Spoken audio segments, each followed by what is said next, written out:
Բարև ձեզ, ողջունում եմ ձեզ մարտական եղբայրությունից, ես Սրանտ Տեր-Աբրամյանն եմ, սա քաղաքական օրագիծն է։ Մենք անցած այս մի քանի մեր զրույցը հիմնականում խոսում էինք մեր անելիքներից, նաև մեր կուսակցության ձևավորումից, ազգային հեղափոխություն կուսակցության ձևավորումից, որը ընթացքի մեջ է, դեռ ձևավորված չի, գիտեք երևի, խոսել ենք նպատակներից, ընդհանրապես ինչի համար կուսակցություն ստեղծելու այդ իմաստից, խոսենք դեռ ավելի մանրամասն նաև ծրագրային մոտեցումներից մեր քաղաքական ուժի, բայց այսօր ես ուզում եմ մի պահ ընդհատենք այդ շարքը, որովհետև այսօր երբ որ մենք ձայնագրում ենք նոյեմբերի 7-ն է եւ 2 օրից լրանում է 2020 թվականի նոյեմբերի 9-ի այդտեղ հռչակագրի կամ հայտարարության 5-ամյակը եւ ուզում եմ այսօր խոսենք դրանից, պարտավոր ենք խոսել դրանից։ Իհարկե շատ եմ, ես էլ եմ խոսել մարտական եղբայրության մյուս ներկայացուցիչներն են խոսել են այդ թեմայից շատ ենք խոսել մեր մոտեցումները, կարծում եմ, ովքեր որ մեզ ավելի ուշադիր հետևում են, ծանոթ են, դրա համար ես շատ բան այսօր չեմ կրկնելու, նորից չեմ ասելու, որ իրոք հետաքրքիր են մեր մոտեցումները այդ թեմայի շուրջ, եւ տեսագրված, եւ տեքստերով, եւ հայտարարություններով, կա սկսած դեռ 2021 թվականից եւ մեր կայքում, մեր մնացած հարթակներում, Facebook-ում եւ այլն կարող եք գտնել։ Ինչն էլ չգտնեք, ոչինչ, էլի կխոսանք, էլի կձևակերպենք։ Ես այսօր կարճ կխոսեմ նոյեմբերի 9-ից հիշեցնելով պարզապես մեր դրույթները, ոչ թե մանրամասն շարադրելով, բայց նաև ուզում եմ հասցեմ խոսալ շահկապված սերտորեն այս թեմայի հետ օգոստոսի 8-ի, այս տարվա օգոստոսի 8-ի այդ հայտարարության կամ հռչակագրի մասին, որովհետև սրանք մեր համար, մարտական եղբայրության համար եւ իմ համար էլ սրանք զույգ եղբայրներ են, էական իրական տարբերություն դրանց միջև չկա, երկուսից էլ կխոսենք, նույն տրամաբանությունն է երկուսի տակ եւ մի փոքր էլ եթե հասցնենք իհարկե այս ամեն ինչից բխող մեր անելիքներից նորից որպես ամփոփում վերջաբան կփորձենք խոսել։ Գիտեք մեր մոտ ես ինչ եմ ուզում նաեւ հիմնավորեմ, որովհետեւ մեր մոտ այնքան զարմանալի բան կա մեր հասարակության մեջ, նույնիսկ 5 տարի անցած, ընդամենը 5 տարի առաջ եղած երևույթների, կարևորագույն երևույթների, ոչ թե երկրորդական կա այսպիսի մոտեցում, այս վերջերս էլ էլի լսեցի դրա համար եմ անադրում։ Դե լավ, դե էլ ինչ իմաստ ունի դրանից խոսելու, անցավ գնաց, էլի դա արդեն անցել է։ Եկեք նայենք առաջ։ Ժողովուրդ լուրջ, նախ 5 տարի առաջ դա ինչ որ ասենք, դա մեր թվարկությունից առաջ չի։ Դա 5 տարի առաջ է ընդամենը տեղի ունեցել եւ կարևորագույն իրադարձություն, որից ավելի կարևորը մինչեւ հիմա տեղի չի ունեցել մեր հետ։ Բայց նույնիսկ դա չի էական, ասենք, այստեղ հիշողության խնդիրը չի զուտ։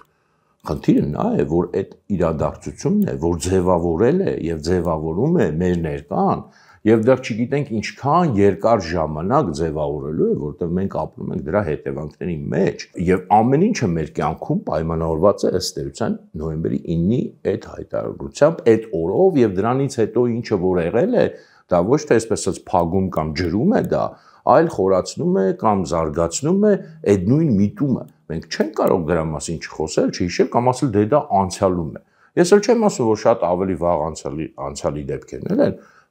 ներկա, որովհետև եթե դրանց հետևանքները ներկա են մեր կյանքում եւ ոչ միայն ներկա են, այլ ձևավորում են մեր կյանքը, դա չի կարող լինել ուղղակի դե անցավ գնաց։ Բայց ես վաղուց եմ նկատել, ես մենակ նոյեմբերի 9-ի հետ կապված չէ, վաղուց եմ նկատել մեր հանրության մեջ ամենակարևոր նույնիսկ իրադարձությունները 1-2 տարի առաջ դե անցյալ է, եկեք նայենք ապագա, ո՞նց ենք նայելու ապագա։ Հասկանում դա նույնն է, որ մարդը իր ամենօրյա կյանքում, իր անձնական կյանքում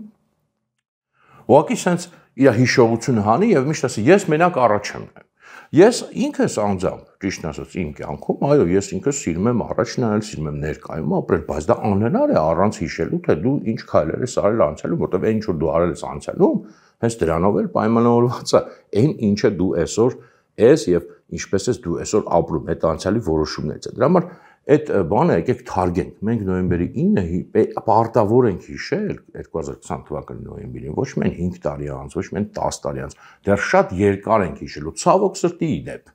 ցավոք սրտի այդ որոշումը շատ երկար դեռ պայմանավորել է մեր կյանքը։ Մենք իհարկե պարտավոր ենք նաև դուրս գալ այդ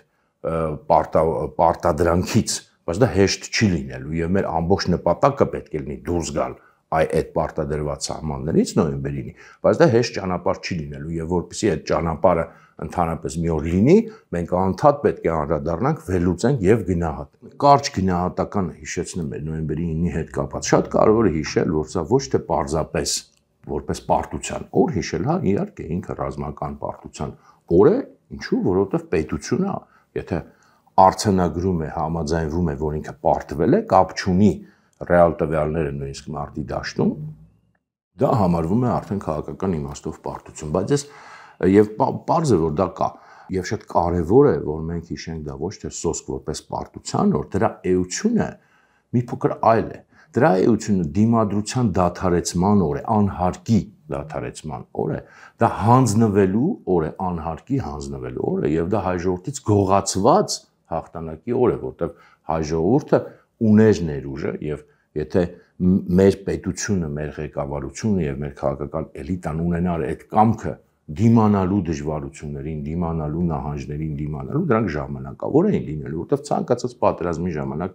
լինում են դրանք եւ այդ ժամանակ է քննություն տալիս պետությունը, այդ ժամանակ ես չեմ ասում ազգը, որտեղ ազգը եւ ժողովուրդը ես այստեղ չեմ մեղադրում, դա պետության գործն է, ինքն իրենով ժողովուրդը չի կարող կռվել, պետություններն են կռվում, ամենապես նախնադարում կարող է ցեղերը ժողովուրդները իրար հետ կռվում էին, բայց պետությունների դարում պետություններն են կռվում, ժողովուրդները ինքնուրույն իզորու չեն, նույնիսկ ամենաքաչ համարձակ եւ խելացի ժողովուրդները։ Եվ քննության օր է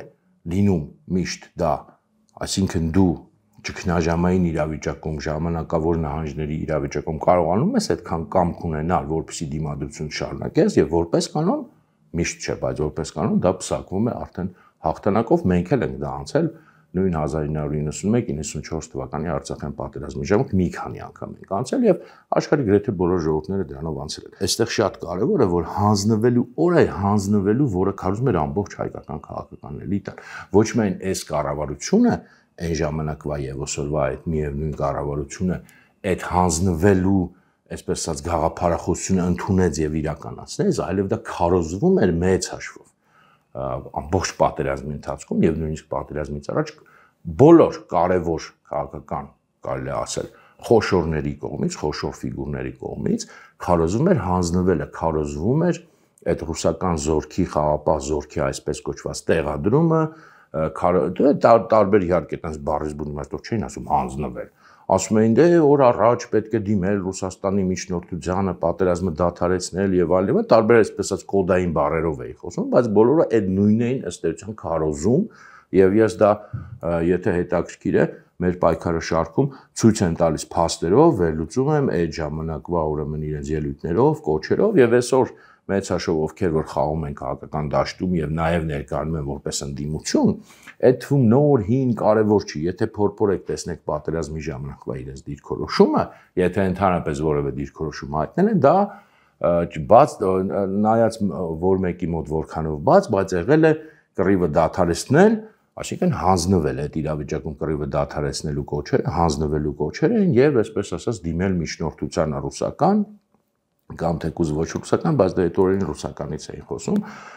եւ ըստ էության հանձնվելն են քարոզել, ոչ ոք չի քարոզել հայ ժողովրդին դիմադրություն եւ հիմա էլ շատ եմ ասել, բայց էլ եմ անդադ ասել Նիկոլի հետ իրենց վեճը երբեր ճիշտ հանձնվելու մասին է, եթե ուշադիր լինեք, տարբեր ամեն մեկը իր սիրելի այդպես ամսաթիվը ունի, թե երբ է պետք հանձնվել կամ էլ ընդհանրապես պատերազմի մեջ ուրեմն պատերազմից խուսափելու այդ պատրանքն են քարոզում հայ ժողովրդին, որ իբր հնարավոր է խուսափել, եթե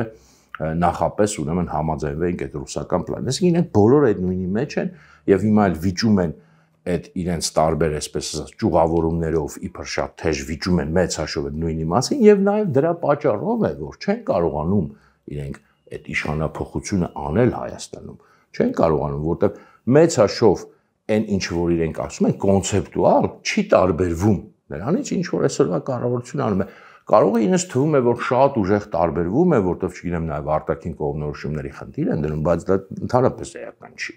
թե որ արտաքին ուժի հովանավորությունն ես դու փնտրում կամ որ արտաքին ուժին ես տեսնում որպես երաշխիք քո կներեք խղճուկ գոյության որտեղ եթե դու երաշխիք ես փնտրում դու ինքդ քեզ երաշխիք չես տեսնում դա խղճուկ գոյություն է կներեք ինչ ուզում եք ասեք դա այդպես է իրենց թվում է որ դա ահռելի մեծ տարբերություն է բայց իրական տեղ տարբերություն չկա դա փիլիսոփայությունը նույնն է այդ խղճուկ գոյության փիլիսոփայությունն է որ իրենք բոլորը փորձում են առաջարկել հայ ժողովրդին դե որ փորձում եք առաջարկել եւ այդ դաշտում փորձում եք այսօրվա իշխանության այդ մրցակցության մեջ մտնել այդ դաշտում մրցակցության մեջ դուք անընդհատ պարտվելու եք այն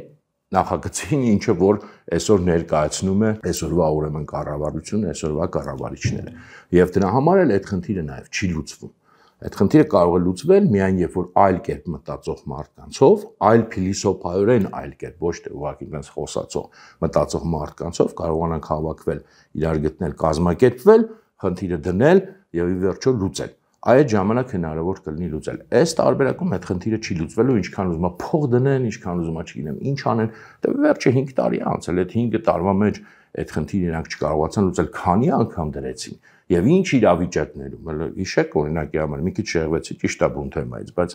մեծ հաշվով կապված են։ Մի հատ հիշեք միշտ, օրինակ 2020-ի վերջը, 21 թվականի սկիզբը,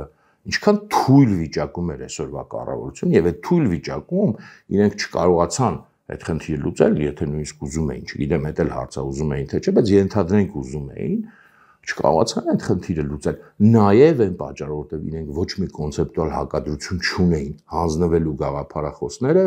ընդվզում էին հանձնվելու գաղափարախոսության իրականացնողի դեմ։ Եվ այդ նույն խաղը, այսպես ասած, մինչև հիմա շարունակվում է։ Երբ որ ասում եմ դիմադրությունից հրաժարում, հանձնվել, գողացված հաղթանակ, դե բնականաբար դա շատերի մոտ է թվում ազնիվ նորմալ մարդկանց մոտ հարցեր է առաջացնում, ասում են չէ, բայց արդյոք հնարավոր էր, բայց միգուցե հնարավոր չէր այդ հաղթանակը, որտեղ քարոզությունը լավ աշխատել է մարդկանց վրա։ Ես սա հիմնավորել եմ այլ տարբեր ֆորմատներով, որպես ֆորմատով չեմ ուզում հիմա նորից անդրադառնալ, որ իհարկե հնարավոր է, նույնիսկ աբսուրդ է մտածել, որ անհնար է, որտեղ դա այդ իրավիճակը չէ, բայց հիմա այդ հիմնավորումը չեմ ուզում տամ։ Ուզում եմ տեսնենք այլ ընտրանքը դրա, որտեղ մենք 5 տարի ապրում ենք այդ ճանապարհով են գնում, որ մեզ ասում են դե անհնար էր մեկա դիմադրել, ուզած չուզած պետք է հանձնվեինք, ճիշտը դա էր, եւ մենք ապրում ենք այդ այլընտրանքում։ Եվ ինչն է իրականում այդ 5 տարվա, այդ այսպես ասած, այդ հաղթելու այլընտրանքի 5 տարվա էությունը նա է, որ մեզ անընդհատ առաջարկվում է պատրանք,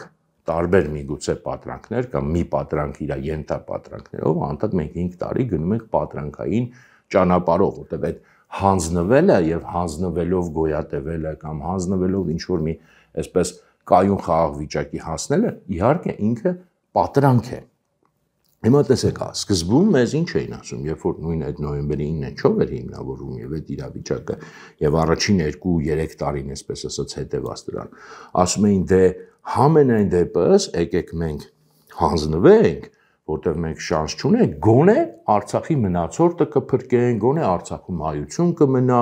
դե ռուսներն կգան 100% արդեն ռուսները որ այնտեղ կան, էլ թուրքերը ոչինչ բան չեն կարողանալ։ Հիշեք, դրան ռեալ հավատում էին։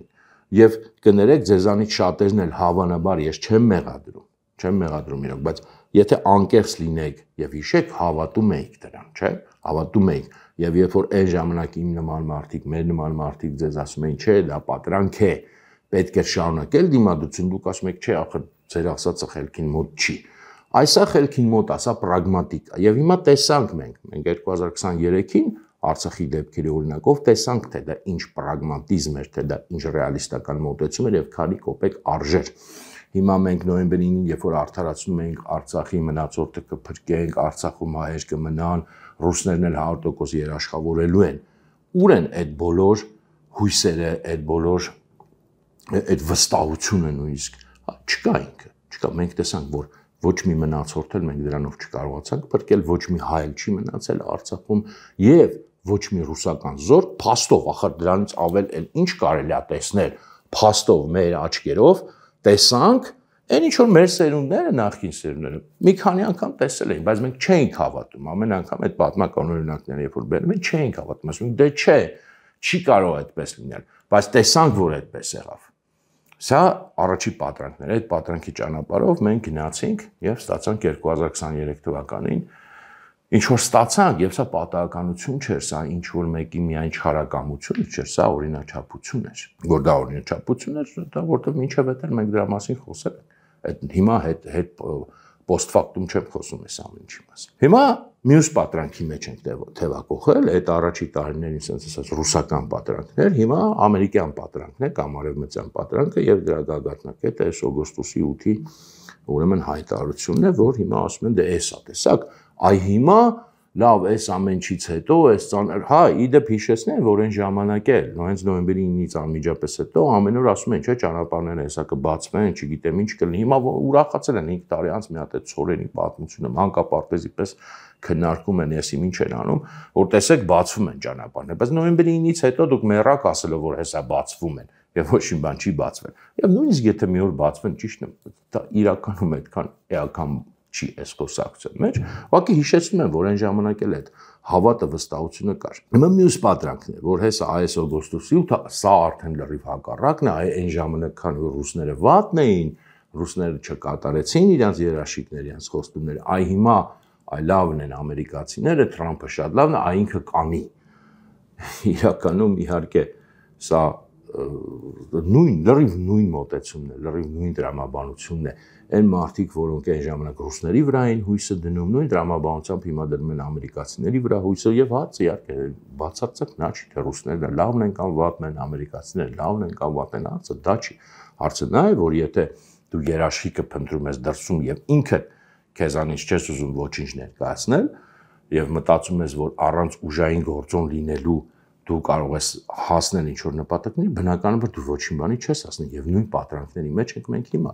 Եվ երբ որ ասում ենք այս օգոստոսի 8-ը զույգ եղբայրն է, ինքը իրոք զույգ եղբայրն է։ Միակ փոփոխությունը այդտեղ արտաքուստ այն է, որ այն ժամանակ ռուսական երաշխիքով էր բացվում ըստ էության Միչանսկ, որտեղ դա մենք խոսել ենք դրա մասին, որ այդ ինչ որ իրանք կոչում են trip, դա այդ նույն Միչանսկն է, որի մասին խոսում են եւ նոյեմբերի 9-ին, անխոչեդոտ ճանապարհը վերլուծել եք դրա մասին, ես իմաստել չեմ ուզում նորից կրկնել, որտեղ դե անլուրջ է նստել քննարկել, որ գիտեք ինչ անխոչեդոտ ճանապարհը ինչ որ բան պետք է նշանակի հենց այնպես բարձ չի։ Մանրամասն խոսել ենք, հիմա ինչքան ուզում են թող ասեն, որ այդպես չի։ Նույն անխոչեդոտ հաղորդակցությունը նոյեմբերի 9-ին դարել է հիմա անխոչեդոտ ճանապարհ օգոստոսի 8-ին, նա ռուսական երաշխիքով էր, սա ամերիկյան երաշխիքով էր։ Երաշխիքով է, սա է միակ տարբերությունը, բայց էությունը մնում է նույնը եւ այդ օգոստոսի թղթի էությունն էլ հիմնականում այդ կետի մեջ է։ Եվ մյուս կարևոր բանը, որ էլի խոսել եմ, բայց ուզում եմ հիշեցնել, որ հավելյալ նոյեմբերի 9-ին օրինակ այդ տիպի բան չկար, հավելյալ, երբ որ այնտեղ խոսվում է, որ որևէ ռևանշի բացառություն, որից էլի շատ ուրախանում են, կան չեն կարևորում, թե դա ինչ է, ես ասել եմ, դա Հայաստանի ներքին գործերին, ներքին օրակարգին միջամտելու լծակ է, որը մենք էլի անմտորեն, բացարձակ անմտորեն մեր ղեկավարությունը նվիրել է Ադրբեջանին, նվիրել է ուղղակի, որտեղ ես բացատրել եմ ինչու է այդպես, որտեղ արդեն ինչը որ եւ երբ որ պետք լինի, ինչը որ պետք լինի, Ադրբեջանը կարող է եւ անպայման մեկնաբանելու է որպես ռևանշիզմ ու կապ չունի դա ով է անելու, սկսած այսօրվա ղեկավարությունից մինչեւ ընդդիմություն կլինի, ով կլինի, իրենք դա միշտ օգտագործել են, ասում են ռևանշիզմ, դուք խախտում եք այս կետը եւ դա միշտ առիթ է լինելու իրենց համար մեր ներքին գործերին միջամտելու եւ մեր ներքին օրակարգը քի մեջ ավելի խորանալու, ընդհանուր միջև կրթություն, ընդհանուր միջև, չգիտեմ, մշակույթ, միջև ուր ասեք։ Դա մենք այդ լծակը իրենց տվել ենք իրենց ձեռը եւ իհարկե ես չնայած շատ չեմ զարմանում, որ Հայաստանում շատ քիչ մարդ է դրան լուրջ վերաբերվում։ Մենք լուրջ չենք վերաբերվում նման բաներին։ Մենք ապրում ենք ինչ-որ մեր լրիվ պատրանքային աշխարհում, գլոբուսից դուրս աշխարհում եւ չենք ուզում հասկանանք ինչ բան է միջազգային հարաբերությունները, միջազգային փաստաթղթերը, դրանցում օգտագործված տերմինները։ Մեզ ամեն թվում է այտենց դե լավա բառը ստորագրել, չէ, այդպես չի աշխարհում։ Դա մենակ մեր պատրանքների աշխարհում է այդպես, դե հա լավ, ոչինչ, ինչի մեջ է խորացել։ Չէ։ Դա մենք էլ եմ ասում, այդ լծակն էլ տվել ենք, սա հավելյալ բան է։ Մյուսը իհարկե սրա մասին ենք խոսել, ենթադրում եմ, սա չեմ պնդում, որ միգուցե նույնիսկ կան պայմանավորվածություններ օգոստոսի 8-ի հետ կապված, որոնք հրապարակային չեն, ասել եմ օրինակի համար այս մեր ուրեմն պաշտպանության ոլորտի հետ կապված, ես վստահ չեմ, որ այնտեղ չկան ինչ-որ պայմանավորվածություններ հավելյալ, սրա մասին էլ չեմ հիշում քաղաքական օրագրում խոսել եմ, թե չէ, բայց ամենայն դեպս հարցազրույցներումս խոսել եմ օրինակ Factor TV-ին տված հարցազրույցում, եթե հետաքրքիր է կարող եք նայել մոտ մի շաբաթ առաջ, նաև կարծեմ Facebook-ում գրառում եմ արել դրա շուրջ, հիմա չեմ ուզում մանրամասն խոսեմ, դրա համար եմ հղումները տալիս։ Ամեն դեպքում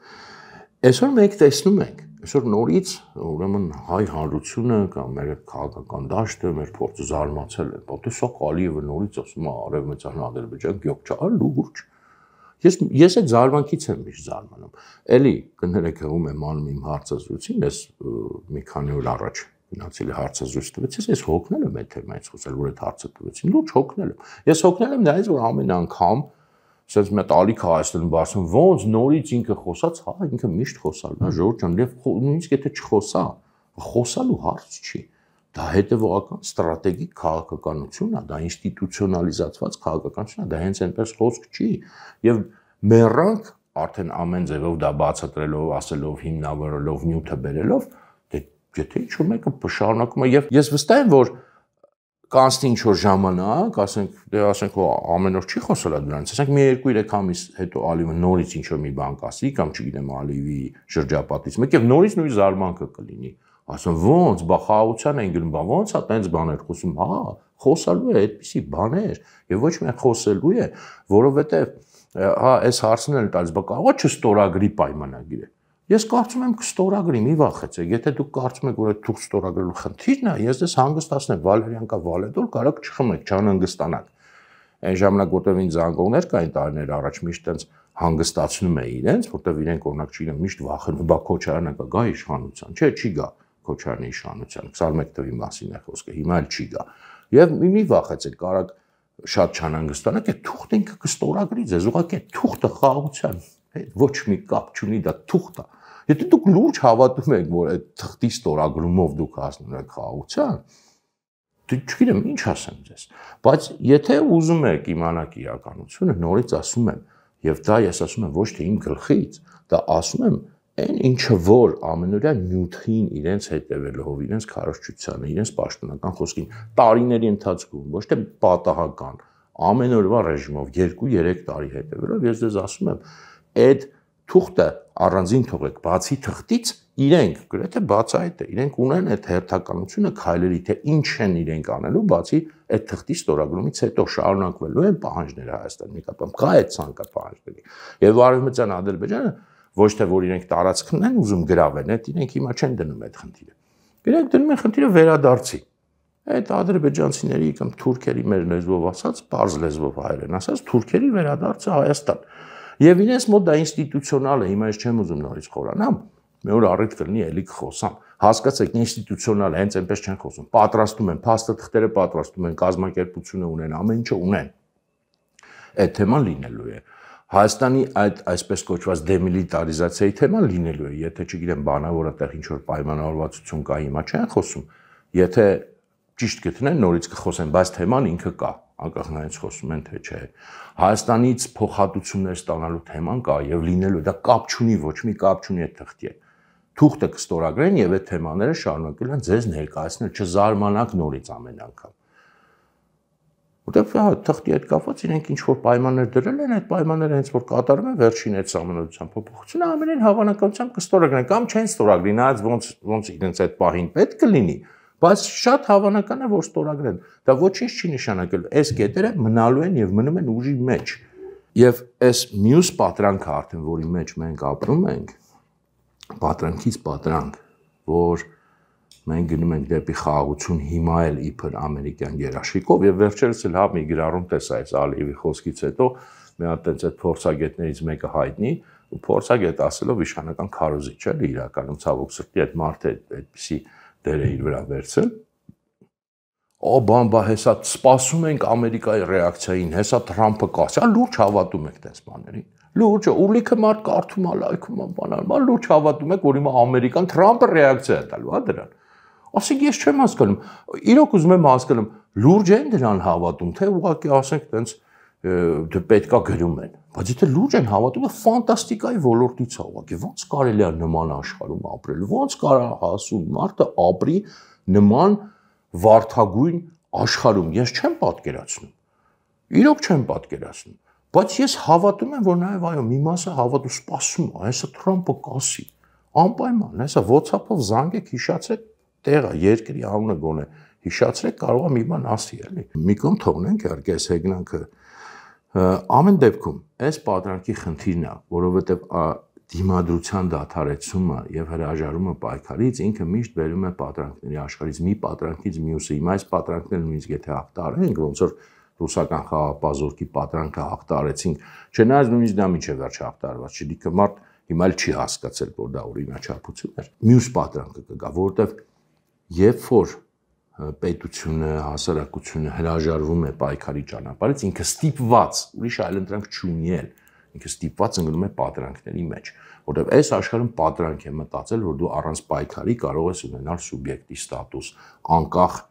պետության ստատուս, իրական, ոչ թե տենց ասենք ձևական, այլ իրական։ Դա պատրանք է, բացի պատրանքից ուրիշ տարբերակ այստեղ չկա։ Դա նաև գին ունի, այսինքն տեսեք, իհարկե պատերազմը նույնպես իր ծանր գին ունի եւ լավ չի, երբ որ խնդիրը հասնում է պատերազմի, երբ որ այդ մրցակցությունը, պայքարը պետությունների ազգերի մեջ բնականաբար ասենք դա ինքնին պարզ է, լավ չէ որ հասնում է պատերազմի եւ պատերազմը ծանր գին ունի։ Բայց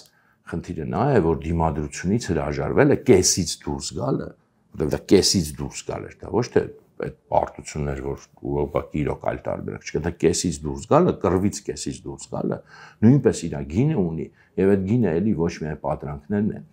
այդ գինը դեռ մենք ցավոք սրտի վճարելու ենք, միգուցե նույնիսկ մեր ծերունները վճարեն այդ ամեն ինչը նույնպես գին ունի եւ ուշ թե շուտ էլի ստիպողաբար, անհրաժեշտաբար, որտեղ այլ տարբերակ չկա, վերադառնալու ենք իրականություն։ Ուշ թե շուտ իրական, որտեղ չես կարող անverջ փախնես իրականությունից։ Եթե նույնիսկ դու անverջ փախնում ես իրականությունը կգա քո հետևից եւ կբերի իրեն քեզ իր դաշտ։ Ուղղակի լավ կլինի դու շուտ հասկանաս, որ այդքան անսպասելի ու զարմանալի չլինի։ Եվ Էլի եմ ասում եմ, բանը ինչ որ ասում եմ, կրկնում եմ 5 տարի եւ չեմ հոգնի կրկնելուց, 5 տարի էլ պետք կլինի կկրկնեմ, 15 տարի էլ կկրկնեմ, չկա ուրիշ ելք էս իրավիճակից, բացի նայից, որ նորից Հայաստանը եւ այ ժողովուրդը վերածվի ուժային գործոնի իր իսկ սեփական ուժերի վրա հիմնված, որպեսզի այդ դիրքից նոր գտնի իսկական ընկերներ եւ դաշնակիցներ, որտեղ իսկական ընկերներ եւ դաշնակիցներ ունեն մեն այդպիսի սուբյեկտները, մարդ կլինի, պետություն կլինի, ինչ կլինի, մուրացկանները, որոնք մուրում են խղճահարություն կարող են առաջացնել, հա, շատ նորմալ ասենք, բայց ընկեր չեն ունենում, ճիշտը որ խոսենք, չէ՞, մուրացկանները կարող է իրանց շրջապատում ընկերներ ունենան, բայց տենց հազվադեպ է լինում, որ մուրացիկը հոգեբանությամբ մուրացիկը, չվերցնենք հիմա այն մարդկանց, որոնք իրոք բարդ վիճակում են հայտնվել այս կյանքում, հոգեբանությամբ մուրացիկը իսկական ընկերներն են, նույնը պետությունների դեպքում է։ Այսինքն մենք ունենք միայն այս ճանապարհը, նորից պետք է վերադառնանք ուժային գործոնի ճանապարհին։ Եվ հիմա եթե հարցնեք, լավ, իսկ ինչ անենք, լավ, այդ ընդհանուր բանը հասկացանք, ես ունեմ մենակ մի պատասխան, չեմ սիրում կամ հաճախ ամենպես չեմ խոսում անձնական sense, ասած անձնավորված երանգներով, բայց վերադառնալով նորից այդ նոյեմբերի 9-ի թեմային, ես կարող եմ ասել, որ իմ ճանապարհը, այն ինչ որ ես եմ որպես ճանապարհ տեսնում անձամբ ինձ համար, սկսվել է հենց նոյեմբերի 9-ից, նոյեմբերի 9-ից 10-ից 2020 թվականի, ես նույնիսկ ասեի ճամփորդությունը, եթե կուզեք նույնիսկ trip-ը, անգլերեն է, եթե նախընտրում եք, սկսվել է այդ օրվանից եւ շարունակում է մինչեւ այսօր եւ ես գիտեմ, որ շարունակվել է այնքան, ինչքան որ ես կամ ինչքան որ Աստված ինձ տվել է, ինչքան որ ես շնչելու եմ, որովհետեւ այն ինչը որ մինչեւ է եղել է, նույնիսկ այն հրանտը որ մինչեւ է եղել է, հա, չեմ կարող ասեմ ինքն ինչ չի հետաքրքրում, բայց փոխվել է, արմատապես փոխվել է։ Էությունը այդ ճանապարհի նա է, որ ես երբեք չեմ հաշտվելու եւ չեմ ընդունելու այդ պարտվածի ոչ թե պարտության փաստը, փաստերը պետք է ընդունել, պարտության հոգեբանությունը, պարտության այդ գաղափարախոսությունը, այդ հաշտվելու, հանձնվելու գաղափարախոսությունը ես երբեք չեմ ընդունել։ Ես մինչև հիմա էլ ոնց պատերազմի ժամանակ հավատացել եմ, որ մենք կարող ենք եւ պետք է հաղթենք, չնայած բոլոր դժվարությունների, ես մինչև հիմա էլ նույնը հավատում եմ, որ կարող ենք եւ պետք է հաղթենք եւ հավատում եմ, որ կարող ենք եւ պետք է հաղթենք։ Ամենալայն իմաստով պարտադիր չի հենց միայն ռազմականն էլ է, եթե պետք լինի, բայց ամենալայն իմաստով քաղաքական մրցակցության մեջ ուժային գործոնի վերածվելով մենք պարտավոր ենք եւ կարող ենք հաղթել, ավելին ուրիշ տարբերակ էլ չունենք, ուրիշ ճանապարհ էլ եմ ասում, պատրանքների ճանապարհն է։ Ես ոնց հավատացել եմ հաղթանակին, տենց էլ հիմա հավատում եմ հաղթանակին։ Ովքեր որ փոխվել են, դա իրենց գործն է, ես չեմ փոխվել, ես նույնն եմ մնացել, ինչի եմ ասում, որտեղ շատ մարդիկ ասում են, չէ, դու փոխվել ես, չէ, ես չեմ փոխվել, դուք եք փոխվել։ Դուք այն ժամանակ ասում եք, դուք հավատում եք հաղթանակին, ես չգիտեմ որքանով անկեղծ, բայց դուք հետո փոխվեցիք, ես չեմ փոխվել։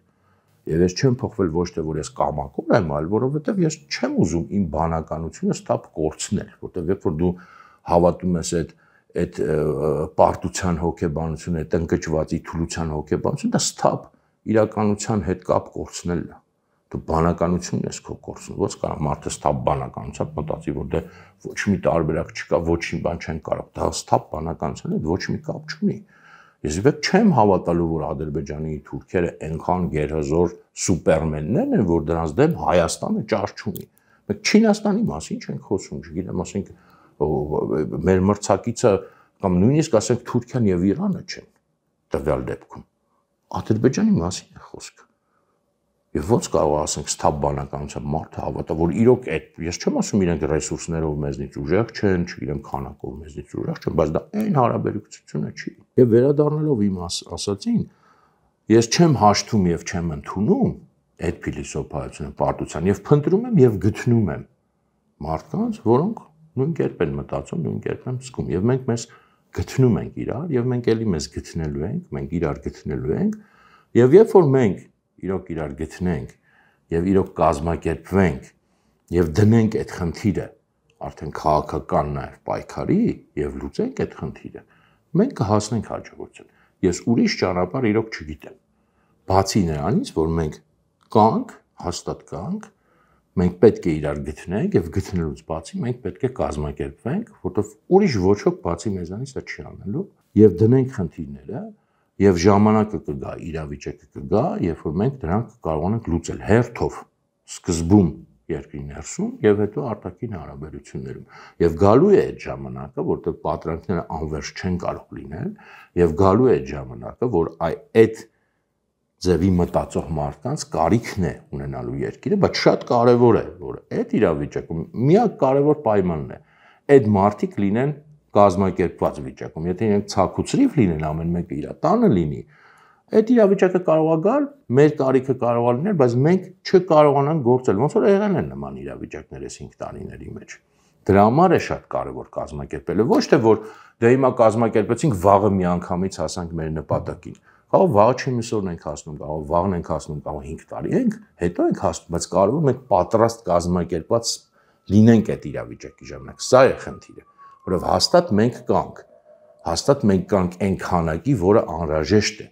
բայց կարևորը մենք պատրաստ լինենք այն ժամանակին, որը անպայման գալու է, այն ժամանակին, երբ որ մեր նման մարդկանց կարիքն է լինելու։ Իսկ դա անխուսափելի է, որտեղ հենց եմ ասում, անընդհատ իրականությունից փախնելով անհնար է ապրել։ Դրա համար եմ ասում, ժողովուրդ ջան, եկեք այսօրվանից դա անենք, որպեսզի երբ որ իրավիճակը գա, չասենք, բա ուր ենք մենք, եկեք իրար գտնենք։ Մինչև իրար գտնենք, կարող է իրավիճակը վերանա, որտեղ դա կարող է շատ կարճ լինի։ Հանուն այդ իրավիճակի ժամանակ կազմ պատրաստ լինելու եւ հանուն մեր ժողովրդի եւ հաղթանակի եւ մեր պետության հաղթանակի, եկեք այսօրվանից կազմակերպենք, իսկ իրավիճակը հաստատ կգա, հավատացեք։ Շնորհակալություն, կհանդիպենք։